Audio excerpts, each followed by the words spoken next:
नमस्कार, हमारे IGNOU audio books channel पर आपका स्वागत है। इंदिरा गांधी राष्ट्रीय मुक्त विश्वविद्यालय सर्टिफिकेट प्रोग्राम्स, सर्टिफिकेट इन वैदिक गणित, सीवीजी, सीवीजी 001 संस्कृत में गणितीय परंपरा, खंड भारतीय गणित का परिचय, इकाई प्राचीन भारतीय गणित का संक्षिप्त परिचय। 1.0 उद्देश्य। इस इकाई के अध्ययन के पश्चात इससे आप गणित की मूल प्रेरणाओं का परिचय प्राप्त कर सकेंगे। इससे आप भारत में गणित के विकास क्रम को समझ सकेंगे। इससे आधुनिक गणितीय प्रमेयों के विविध स्तरों को जान सकेंगे।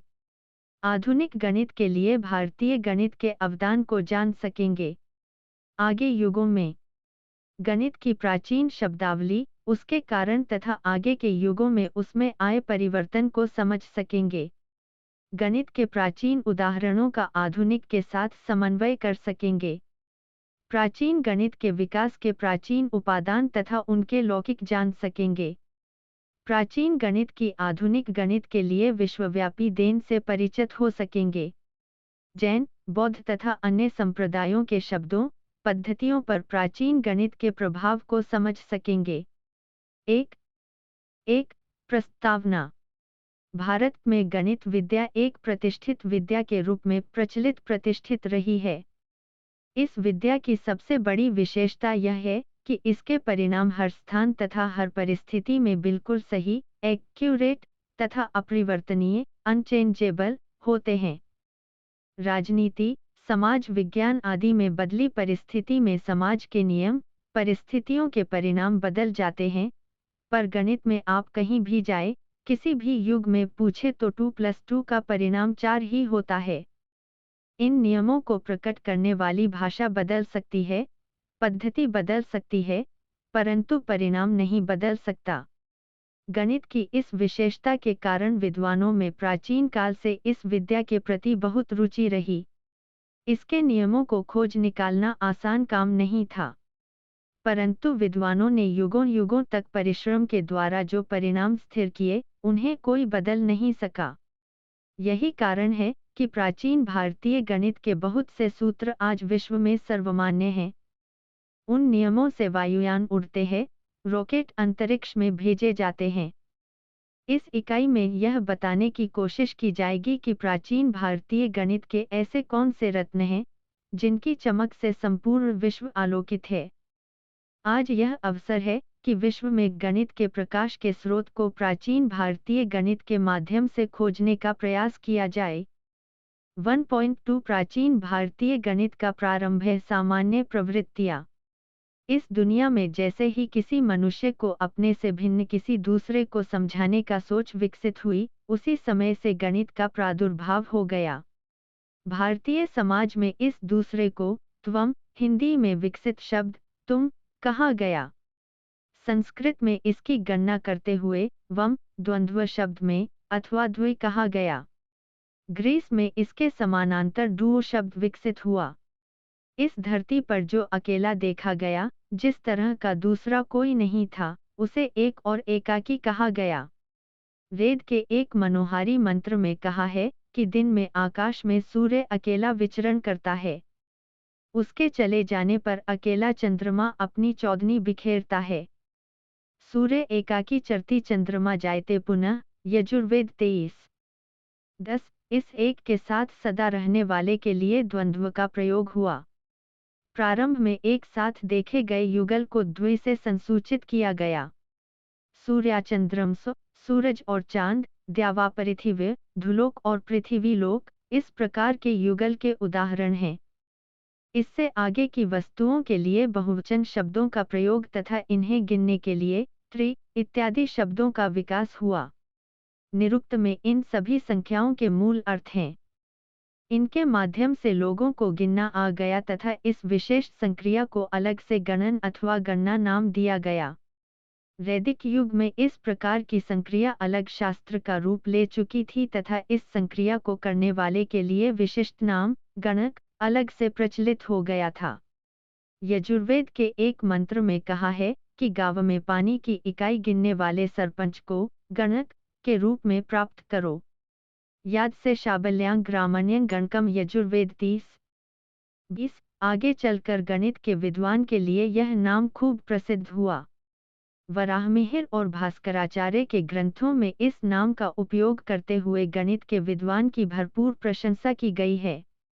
भोजन यथा सर्वर्सन विनाजन राज्यन यथा राजविवर्जित च सभा न भाति सुवक्त्रहीना गोलान्भिज्ञो गणकस्तथात्रा। सिद्धांत शिरोमणि गोलाध्याय। जैसे अच्छे वक्ता के बिना सभा सुशोभित नहीं होती, उसी प्रकार गणक के बिना नहीं। आगे चलकर शास्त्र के रूप में गणित का सबसे पहला प्रयोग वेदांग ज्योतिष में प्राप्त है।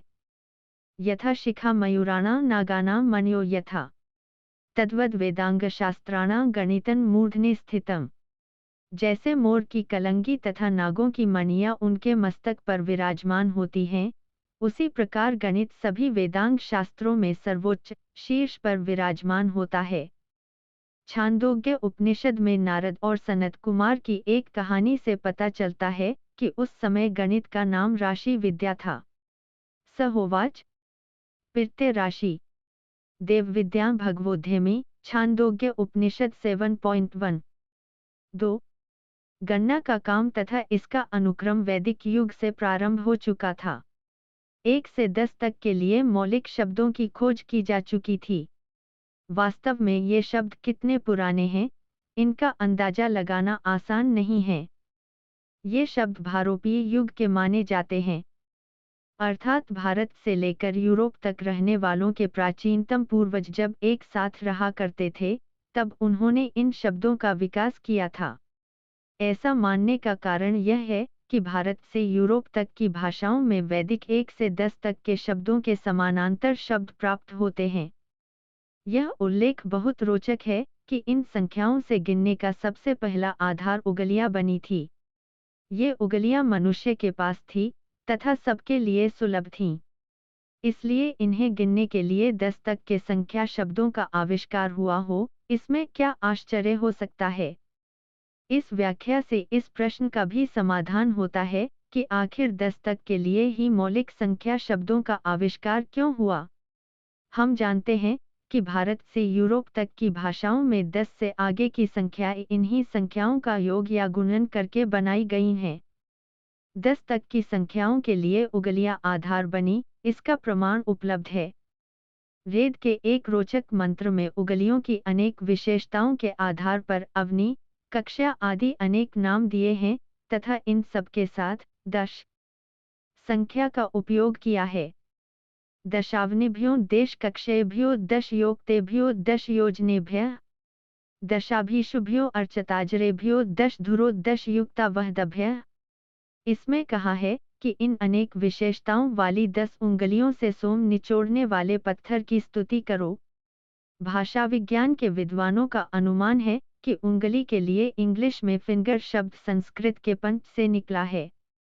इससे यूरोप में एक हाथ की 5 उंगलियों को आधार बनाकर इस शब्द का प्रचलन हुआ था।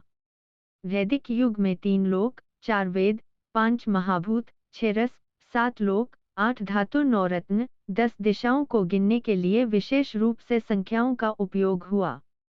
इस प्रकार अमूर्त, एब्स्ट्रैक्ट संख्याओं के आधार पर दुनिया के देखे सुने जाने वाले मूर्त पदार्थों को जानने समझने की कोशिश शुरू हुई। इससे गिनती संभव हो सकी। हर वस्तु की विशेषता के अलावा संख्या के माध्यम से एक नई पहचान मिल सकी। आगे के युगों में संख्याओं द्वारा मिलने वाली पहचान को अधिक से अधिक अच्छे रूप में समझा जा सका। वास्तव में गणित शास्त्र में संख्याओं का उपयोग मानव जाति के लिए एक बड़े वरदान के रूप में सामने आया।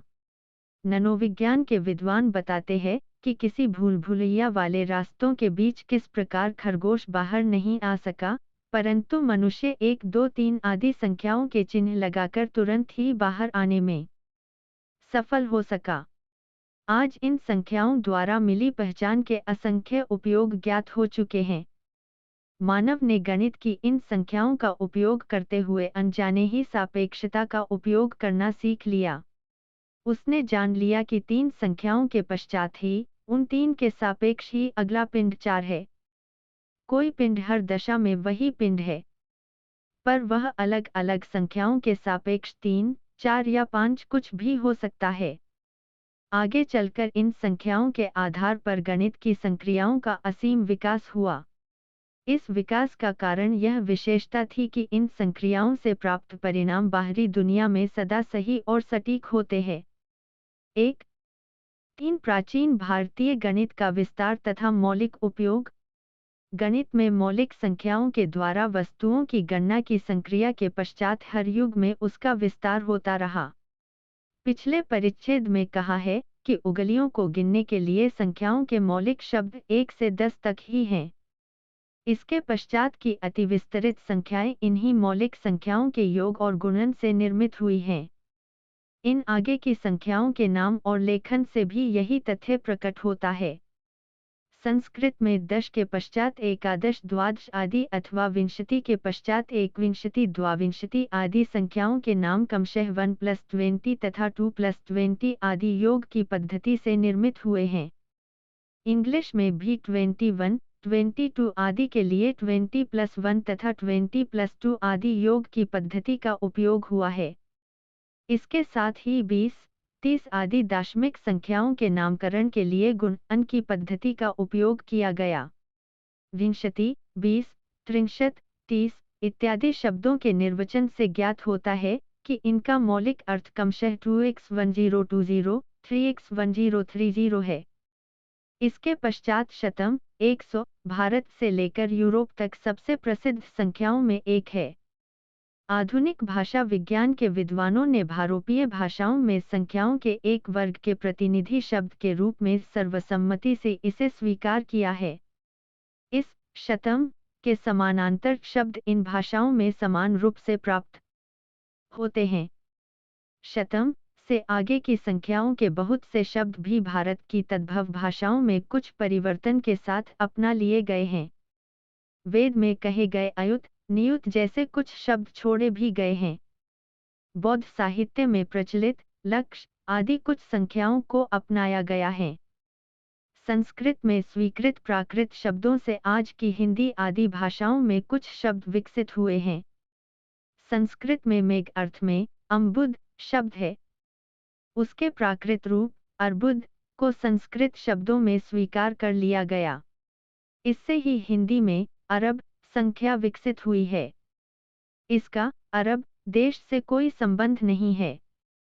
भारतीय संख्या लेखन में शतम तथा इससे आगे की संख्याओं को दशगुणित रूप में प्रकट करने की परंपरा रही है। यह परंपरा शब्दों के निर्वचन में छिपी हुई है। शतम का निर्वचन इस प्रकार है।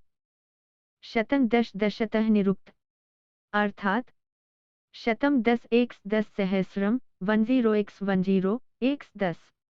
आधुनिक संख्या लेखन में 100 10 घात 2 10x10 हजार, 1000 10 घात 3 10x10 यह कितना सुखद अचरजमरा तथ्य है कि आधुनिक वैज्ञानिक संख्या लेखन की रूपरेखा प्राचीन भारतीय लेखन में प्राप्त है। भारतीय मनीषा ने इस रूपरेखा को शब्दों में समाविष्ट कर दिया है ताकि इसे कोई बदल न सके तथा भूल न सके। शब्द निर्वचन में इस प्रक्रिया के सुरक्षित होने से आज हम निस्संदिग्ध रूप से कह सकते हैं कि प्राचीन युग में संख्या लेखन की वैज्ञानिक प्रक्रिया विद्यमान थी। यजुर्वेद में इस प्रक्रिया को सुरक्षित रखते हुए क्रमशः दशगुणित संख्या का नाम रखते हुए अंतिम सबसे बड़ी संख्या परार्ध का उल्लेख किया है, जो कि आधुनिक संख्या लेखन में 107 के समतुल्य है। एकच दश च शतं च सहस्रायुतं चायुतं च नियुतं च नियुतं च। माघ यं चांतश्च परार्धश्चौता में अग्न इष्टका धेन्वः संत्वत्रामुष्मिल्लोके। यजुर्वेद 17:2। यह उल्लेख बहुत रोचक है कि वेद में इतनी बड़ी संख्या का उपयोग गायों तथा यज्ञवेदी की ईंटों को गिनने के लिए हुआ है। वहाँ कहा है कि इस लोक में इतनी गाय सुरक्षित रहें। यह मानने का पर्याप्त आधार है कि मोहेंजोदारो की सभ्यता में पक्के मकान, नालियाँ इत्यादि बनाने के लिए ईंटों का प्रयोग होता था। पर वेद में तो यज्ञवेदी की ईंटों को गिनने के लिए इतनी बड़ी संख्या का उपयोग हुआ है। इसी प्रकार इतनी बड़ी संख्या में गायों की प्रार्थना से हर घर में गायों के उपयोग की सूचना मिलती है। तैत्तिरीय संहिता में तो यजुर्वेद की परार्थ संख्या के तथा सबसे अंत में लोक नामक सबसे बड़ी समतुल्य है। पश्चात उषस उदित उदित सवर्ग संख्या का वर्णन है जो 109 के। इतने प्राचीनतम युग में इतनी बड़ी संख्याओं का लेखन किस प्रकार होता था, यह अनुमान का विषय है, क्योंकि उस समय के लेखन का स्वरूप उपलब्ध नहीं है। मेगस्थनीज ने मौर्य युग ईसा पूर्व चौथी शताब्दी में सड़कों पर मील के पत्थर का वर्णन किया है। उन पत्थरों में अवश्य ही संख्या लेखन रहा होगा। कौटिल्य अर्थशास्त्र में गणनादि पुस्तक में कर्मचारियों के वेतन भत्ते आदि की गणना रखने का उल्लेख है।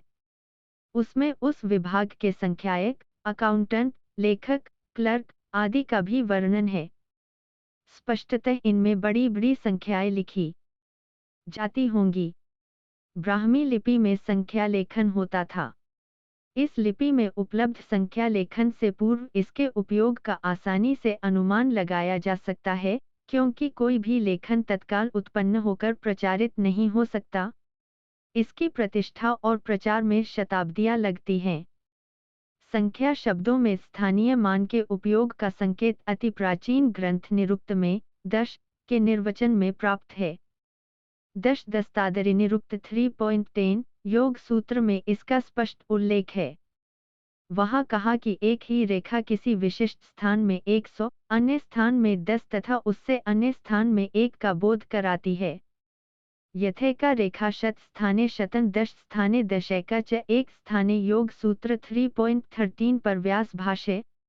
इनके लिए संख्या शब्द का प्रयोग शतपथ ब्राह्मण 7.31.43 में उपलब्ध हुआ है।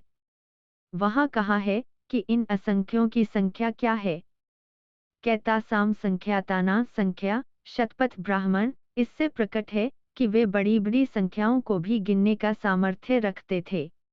आगे चलकर इनके लिए अंक शब्द का प्रयोग प्रारंभ हुआ, क्योंकि ये किसी भी वस्तु को चिह्नित करने का सामर्थ्य रखते थे।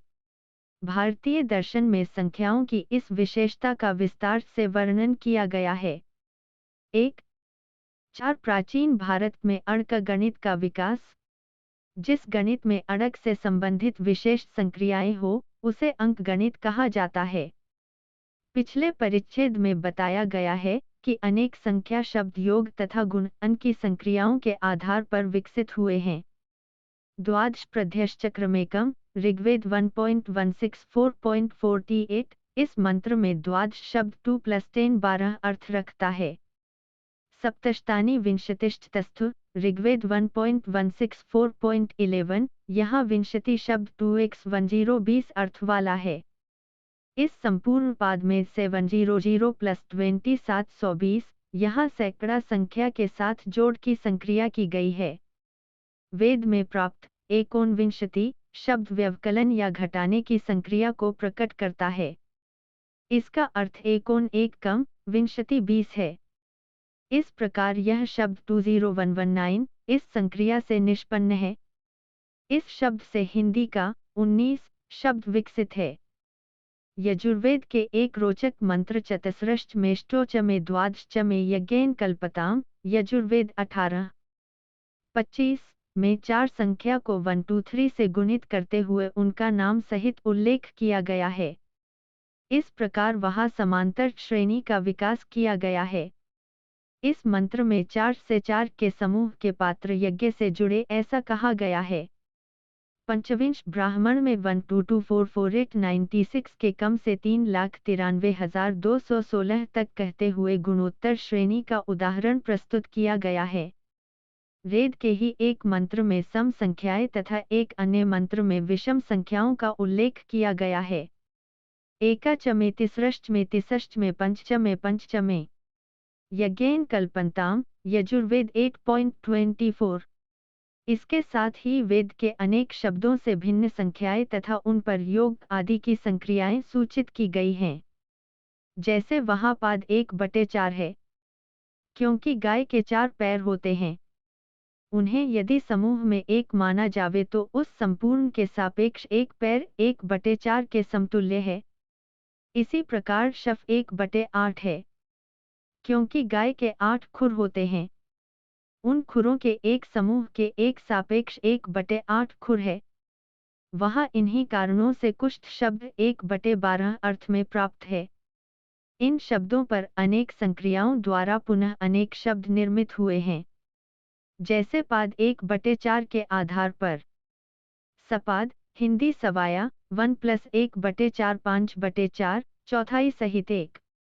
पादोन, कौटिल्य अर्थशास्त्र, हिंदी 1/1 3/4, चौथाई कम 1। पारिभाषिक शब्दों के अंतर्गत अर्थ 1-2 है। इस पर गणितीय संक्रिया द्वारा अथर्ववेद में प्राप्त शब्द अध्यर्थ 1+1-2 आधा सहित 1। इसके समानांतर द्वयध 1.5 2 1-2 2 से आधा कम। प्राचीन भारतीय गणित के अंतर्गत शुल्ब सूत्र को भी सम्मिलित किया जाता है। वैदिक युग में 3000 वर्ष ईसा पूर्व में बौधायन, कात्यायन आदि अनेक ऋषियों द्वारा इनकी रचना की गई थी। इनके नाम से स्पष्ट है कि ये सूत्र पद्धति में रचे गए थे। इस शैली में संक्षेप शब्दों में अधिक विषय की गद्य रचना की जाती थी।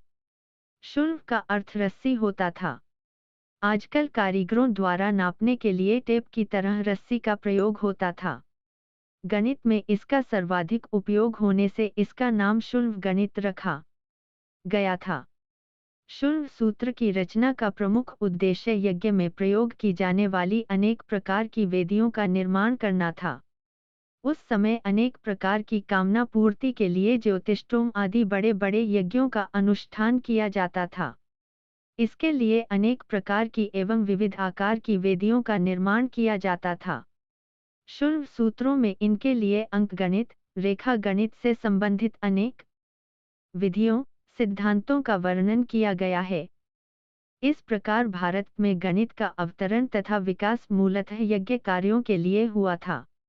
आपने ऊपर देखा है कि वेद में गणित के शब्दों का उल्लेख है। शुल्ब गणित में इससे आगे बढ़कर गणित की संक्रियाओं तथा इनके आधार पर अनेक प्रकार की वेदी निर्माण का वर्णन प्राप्त होता है। यहाँ अंकगणित की ऐसी कुछ विधियों का वर्णन प्रस्तुत है। गणित में माना है कि किसी संख्या को उसी समान संख्या से गुणित करने प्राप्त परिणाम वर्ग कहा जाता है।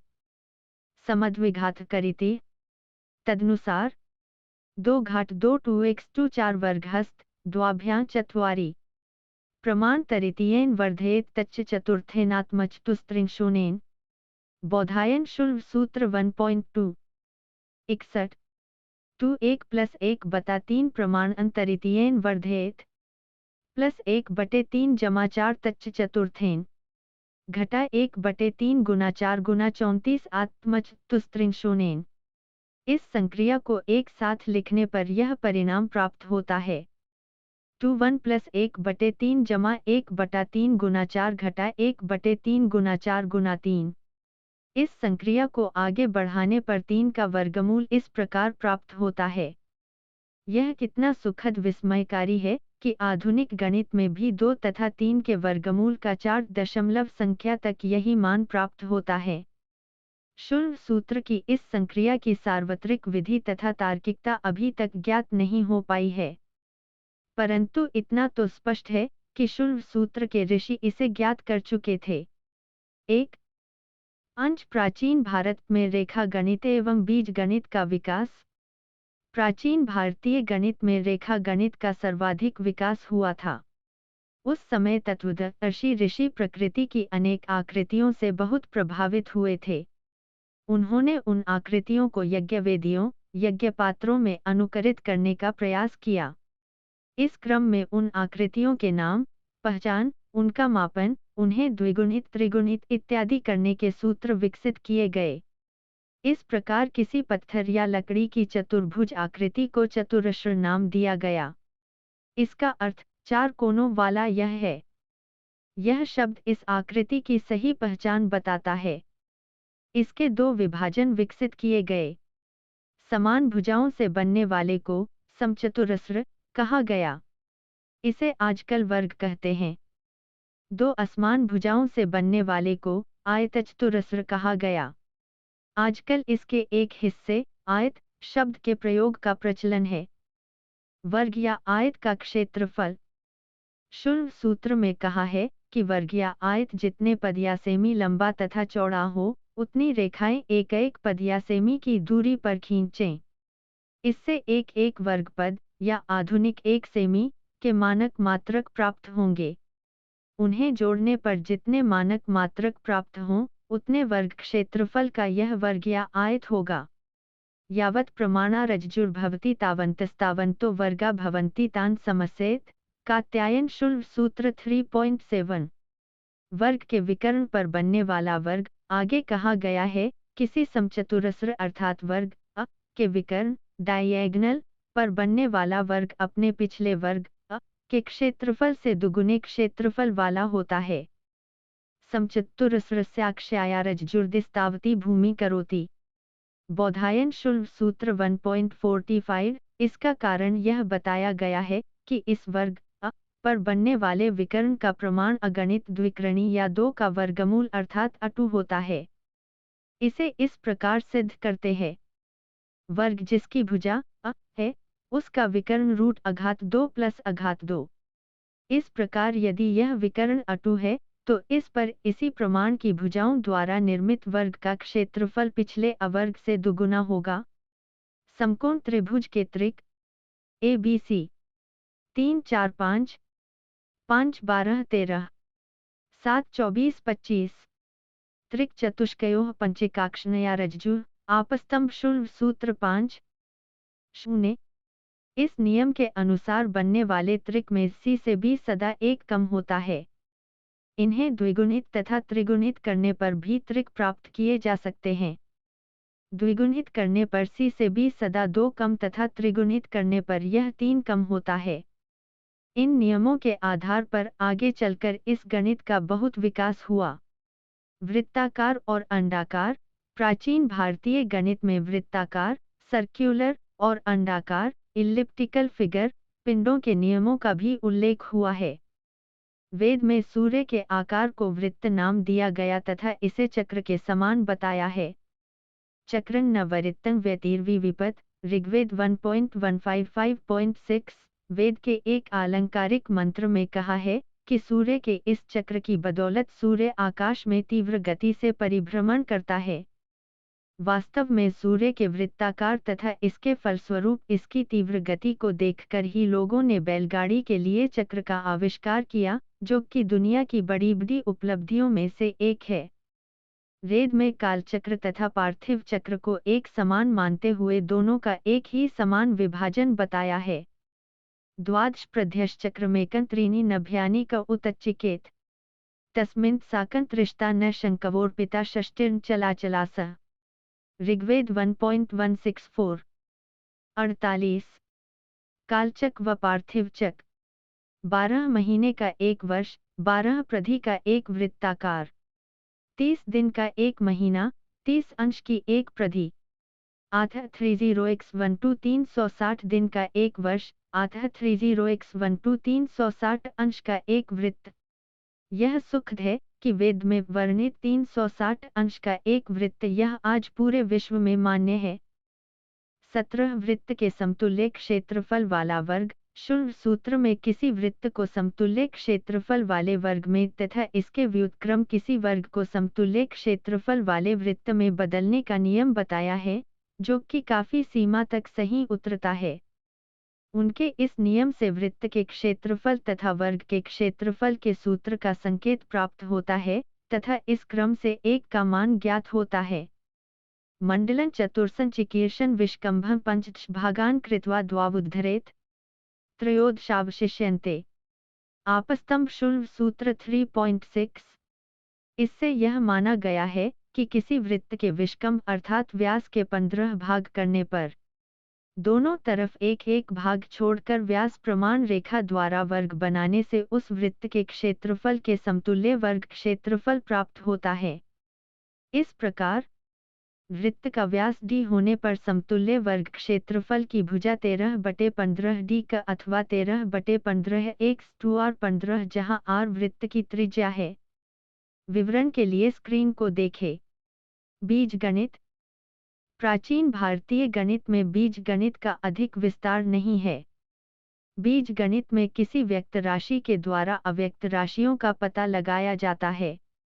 विद्वानों ने इसके जो उदाहरण खोजे हैं, उसे ज्यामितीय बीजगणित का नाम दिया है। क्योंकि रेखा गणित के अंतर्गत इस प्रकार की संक्रिया देखी गई है। तैत्तिरीय संहिता 6.2.4.5 में इसका एक उदाहरण प्राप्त है।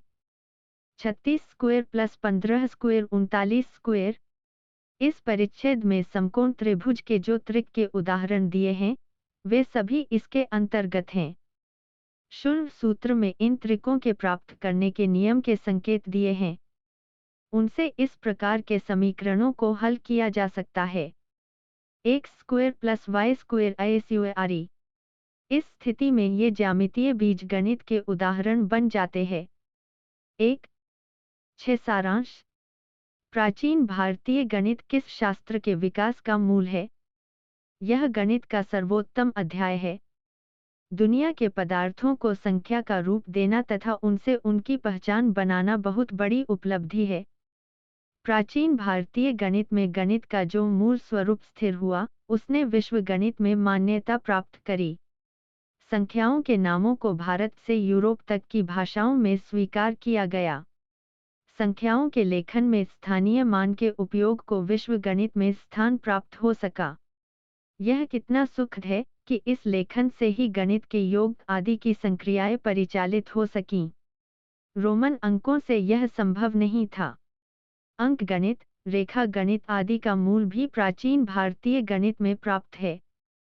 विभिन्न संख्याओं में बनने वाली गणितीय संक्रियाएं उन संख्या शब्दों में अंतर्निहित होती हैं। विश्व की किसी गणित में यह विशेषता नहीं देखी गई है। भिन्न संख्याओं पर संक्रियाएं, वर्ग, वर्गमूल इत्यादि सभी विधियों को प्राचीन गणित में मूल रूप से देखा गया है। विश्व के पदार्थों की विभिन्न आकृतियों की अनुकृति बनाने की दृढ़ इच्छा से रेखा गणित का विकास हुआ। गणित के विद्वानों ने यज्ञवेदी तथा यज्ञपात्रों के लिए इन अनुकृतियों के बनाने का उपक्रम किया। वर्ग या आयत को द्विगुणित, त्रिगुणित आदि बनाना, वृत्त के क्षेत्रफल का वर्ग के क्षेत्रफल के समतुल्य बनाना इत्यादि बहुत से विषयों का वर्णन प्राचीन गणित में प्राप्त होता है।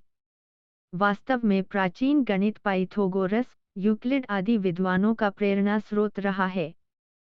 प्राचीन गणित के निष्कर्षों की इन विद्वानों की उपलब्धियों से रोचक तुलना के अवसर प्राप्त होते हैं। इस प्रकार प्राचीन गणित विश्व गणित का संप्रेरक, संवाहक तथा प्रेरणा स्रोत रहा है। 1.7 शब्दावली। समचतुरस्र वर्ग, स्क्वायर। आयतचतुरस्र या दीर्घचतुरस्र आयत, रेक्टेंगल। द्विकर्णी 2 का वर्गमूल, स्क्वायर रूट ऑफ 2, त्रिकर्णी 3 का वर्गमूल, स्क्वायर रूट ऑफ 3, एकतोनिमत चतुरस्र समलंब चतुर्भुज, ट्रेपेजियम। प्रधिवृत्तखंड, सेक्टर ऑफ अ सर्कल। विषकम व्यास, डायमीटर। धन्यवाद। मिलते हैं अगले वीडियो में अगले पाठ के साथ।